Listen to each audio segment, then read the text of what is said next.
नमस्कार दोस्तों। बांग्लादेश एक न्यूज़ है कि अमित शाह ने झारखंड में जाके जो बांग्लादेश के नागरिकों को घुसपैठिया बोलकर जो बयान दिया, उसके विरोध में बांग्लादेश के विदेश मंत्रालय ने कड़ी आपत्ति जताई है, बहुत सख्त ऑब्जेक्शन लिया है।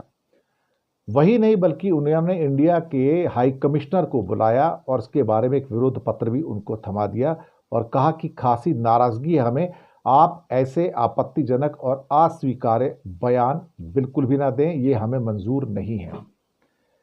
20 सितंबर की बात थी जब झारखंड की चुनावी रैली के अंदर अमित शाह ने कहा था कि एक बार झारखंड सरकार बदल दीजिए, मैं आपको वादा करता हूं रोहिंग्या और बांग्लादेशी घुसपैठियों को चुन चुन कर झारखंड के बाहर भेजने का काम भारतीय जनता पार्टी करेगी।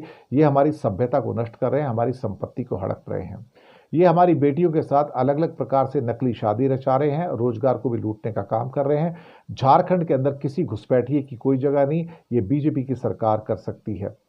सवाल ये पैदा होता है कि ये घुसपैठिए जो हैं पिछले 11 साल में मोदी सरकार के अंदर आए होंगे।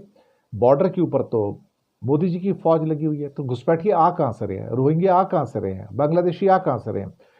और फिर उनको ये कहना, तो मुझे लगता है कि बांग्लादेश के विदेश मंत्रालय ने कहा कि जिम्मेदार पदों पर बैठे लोगों की ओर से पड़ोसी देश के नागरिकों पर ऐसी टिप्पणियों से आपसी सम्मान और समझ की भावना कमजोर होती है और ये हमें बिल्कुल मंजूर नहीं है। मुझे लगता है कि इस बात को शायद वहां से भी जोड़ के देखा जा रहा है कि जहां मोहम्मद यूनुस से भारत के प्रधानमंत्री मोदी न्यूयॉर्क के अंदर नहीं मिले और जो रिश्तों में तल्खी आई है, वो शायद उसका एक कारण भी हो सकता है। पाकिस्तान के उच्चायुक्त जो पहले रहे हैं अब्दुल बासित, उन्होंने तो दावा कर दिया है कि मोदी ने मोहम्मद यूनुस से मिलने से इनकार किया है और ये बांग्लादेश के लोगों का अपमान है।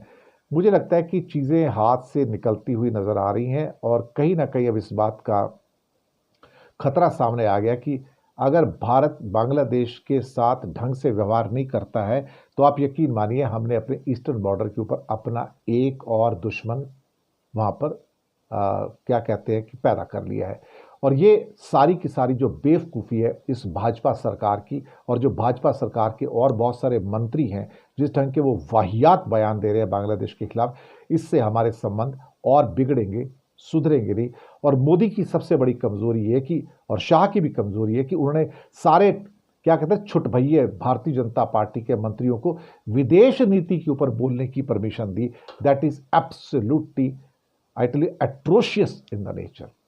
शुक्रिया आपका।